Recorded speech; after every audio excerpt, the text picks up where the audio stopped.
बिस्मिल्लाहिर्रहमानिर्रहीम। अस्सलाम वालेकुम। फूड एंड रेमेडीज़ में खुश आमदीद। आज मैं आपके लिए लेकर आई हूँ एक बहुत ही मज़ेदार सी निहारी की रेसिपी, जिसे हम बनाएंगे बीफ निहारी बोंग के गोश्त से। ये आप देख सकते हैं, ये वाला जो गोश्त होता है ये बोंग का गोश्त कहलाता है। मुझे नहीं पता और कौन सी ज़बानों में क्या क्या बोलते हैं इसको, लेकिन हम बोंग का ही गोश्त बोलते हैं इसको, जो मछली की तरह होता है। तो मैंने यहाँ पे 1.25 किलो गोश्त ले लिया है, दरमियानी बोटियाँ। मैंने दरमियाने साइज़ की बोटी ले ली है यहाँ पर, और इन्हें धो के पतीली में डाल दिया है। मैं इसमें डालूंगी ये प्याज। ये मेरे पास 5 प्याज हैं, बड़े साइज़ के, बहुत बड़े साइज के नहीं, दरमियाने साइज के। मेरे पास ये 5 प्याज हैं जिन्हें मैंने काट लिया है, और जो कि मैं इसमें ऐसे ही डाल दूंगी। जी, तो मैंने यहाँ 5 प्याज इसमें डाल दिए हैं। और अब इसमें जाएगा अदरक लहसुन 2 बड़े चम्मच अदरक लहसुन पेस्ट। जी, तो फ्लेम को हमने ऑन कर दिया है। प्याज और अदरक लहसुन हमने इसमें डाल दिया है, और अब हम बाकी के मसाला जात इसमें ऐड कर देंगे, जो कि मैंने यहाँ पे 1 टीस्पून जो है वो पिसी हल्दी डाल दी है, और 1 खाने वाला चम्मच जो है वो मैं धनिया डाल रही हूँ। थोड़ा सा नमक जाएगा, ये देखिए थोड़ा सा मैंने नमक डाल दिया है। और अब हम इसमें ऑयल शामिल करेंगे। 4 खाने के चम्मच जो सालन वाले चम्मच होते हैं वो मैंने ऑयल शामिल कर दिया है इसमें। जी, तो ये हमने मसाले डाल दिए हैं, और हम इसमें डालेंगे एक ये निहारी मसाले का पैकेट। ये मैंने, आप किसी भी ब्रांड का ले सकते हैं, एक निहारी मसाले का पैकेट जाएगा, लेकिन ये हम उस टाइम में डालेंगे जब हमारा ये गोश्त अच्छे तरीके से गल जाएगा और पानी छोड़ देगा। उसके बाद हम इसको भुनते में डालेंगे। अभी हम इन मसालों के साथ गोश्त को अच्छे तरीके से गला लेंगे। यहाँ पे मैं इसमें 1 गिलास पानी शामिल करूंगी। ये मैंने मिक्स कर दिया है, और अब हम ढक्कन ढक के इसे अच्छे तरीके से पैक करके गलने के लिए छोड़ देते हैं। जी, तो हम ढक्कन ढक के इसको पकाएंगे गोश्त गलने तक। तो निहारी इस हरे मसाले के बिना अधूरी है। हरे मसाले के बिना निहारी में टेस्ट नहीं आता, लींबू के बिना निहारी में बिल्कुल भी टेस्ट नहीं आता। तो हम चलें इसकी कटिंग कर लेते हैं जब तक हमारा गोश्त गलता है। जी, तो हम देख लेते हैं कि हमारा गोश्त कितना गला है। मसाला बिल्कुल गल चुका है, ये आप देख सकते हैं, ये आप देख सकते हैं। गोश्त भी गल के अलग हो गया है, बोटी टूट गई है, ये आप देख सकते हैं, बोटी टूट गई है। चम्मच मारने से ही बोटी जो है वो अलग हो गई है। निहारी के गोश्त को अच्छे तरीके से गला लेना चाहिए, और ये गलने में भी तकरीबन घंटा तो ले ही लेता है अगर कुकर के बिना पकाएंगे तो, और अगर कुकर में पकाएंगे तो तकरीबन 45 मिनट, आधा घंटा ले लेगा, आधा घंटा तो लेता ही है।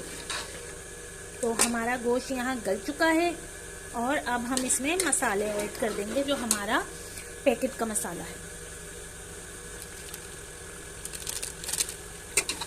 जी, तो यहाँ मैंने 1 पैकेट का मसाला जो है वो ऐड कर दिया है, 1 साशे। और अब हम यहाँ पे गरम मसाला ऐड करेंगे।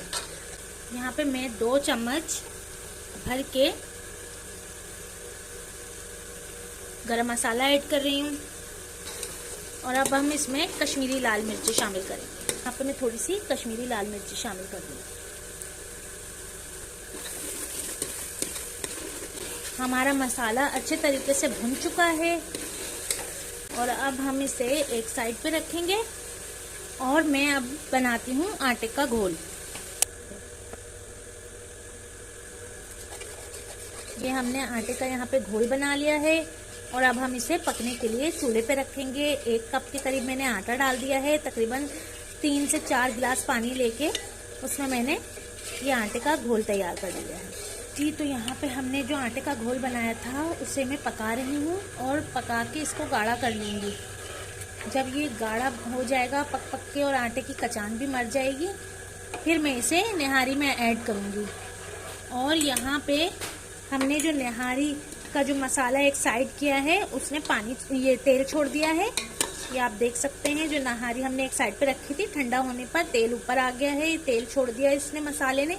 मैं इस तेल को निकाल के अलग कर लूँगी और फिर निहारी का जो ये हमने आटा तैयार किया है इसको मैं इसमें ऐड करूँगी। तो इससे हमारी बहुत अच्छी सी गाढ़ी सी ग्रेवी बन जाएगी निहारी की। जैसा कि आप सब जानते हैं, निहारी में आटा डालना तो मस्ट होता है। आटे में भी मुस्तकिल चम्मच चलाना पड़ता है, वरना गुठलियाँ सी बन जाएंगी और फिर निहारी टेस्टी नहीं रहेगी। यहाँ पे हमारा जब तक कि आटा रेडी होता है, हम यहाँ पे ऑयल को निकाल लेते हैं। मैंने यहाँ पे सारा ऑयल निकाल लिया है एक बाउल में, ये आप देख सकते हैं। और यहाँ आटा भी हमारा तैयार हो गया है।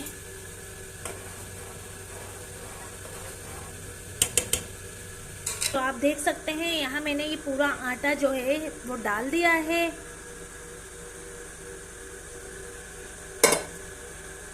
और अब हम इसको मिक्स कर लेंगे।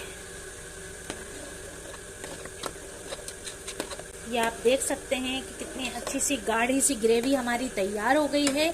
और अब हम इसे थोड़ा सा पानी डालकर पकाएंगे, जितनी हमें गाढ़ा रखना है उस हिसाब से। जी, तो यहाँ पे पूरा 1 गिलास पानी चला गया है। हमें अभी इसको मज़ीद थोड़ा सा पतला करना है। मैं 1 गिलास पानी मज़ीद डालूंगी क्योंकि इसको अभी इसके साथ पकाना भी है, ताकि मसाले अच्छे तरीके से इस आटे की ग्रेवी के साथ यकजान हो जाएं। तो हम फ्लेम को ऑन कर देते हैं और इसे अच्छे तरीके से एक बॉईल दे देते हैं।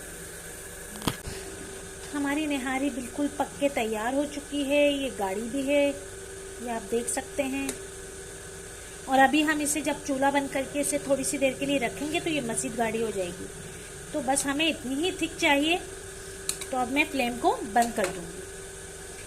और ये जो हमारे पास ऑयल हमने निकाला हुआ है वो भी हम इसमें शामिल कर देंगे। ऑयल भी हमने शामिल कर दिया है और हम इसे ढक के बंद कर देते हैं। चूल्हे पर अपना पैन रख दिया है और अब हम इसमें ऑयल डाल के प्याज फ्राई करेंगे। क्योंकि हमने ऑयल ज़्यादा नहीं लिया था तो इसलिए मैंने यहाँ पे 3 बड़े चम्मच ऑयल के लिए हैं। और अब मैं इसमें प्याज फ्राई करके भगार करूँगी। निहारी में प्याज का भगार लाजमी होता है, तो हम इसमें प्याज का भगार शामिल करेंगे। मैंने 1 प्याज काट ली है बड़े साइज की, वो अब हम इसमें ऐड करके भगार करेंगे।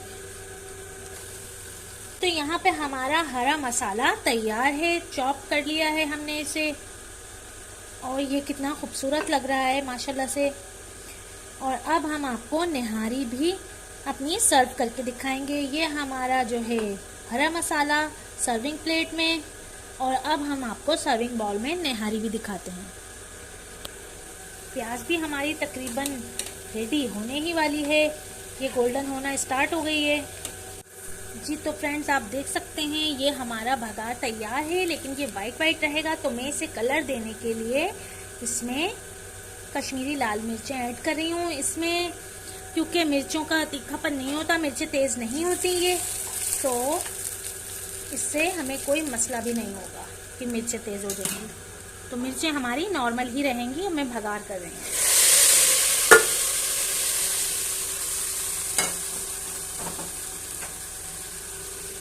माशाल्लाह सुभान अल्लाह, इतनी प्यारी खुशबू आ रही है और हमारी मज़ेदार सी खूबसूरत सी निहारी आप देख सकते हैं।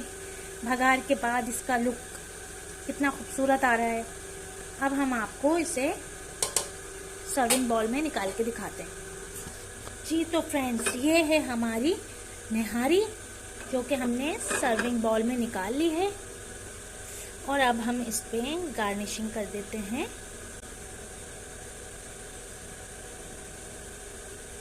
जी, तो फ्रेंड्स कैसी लगी आपको मेरी ये रेसिपी?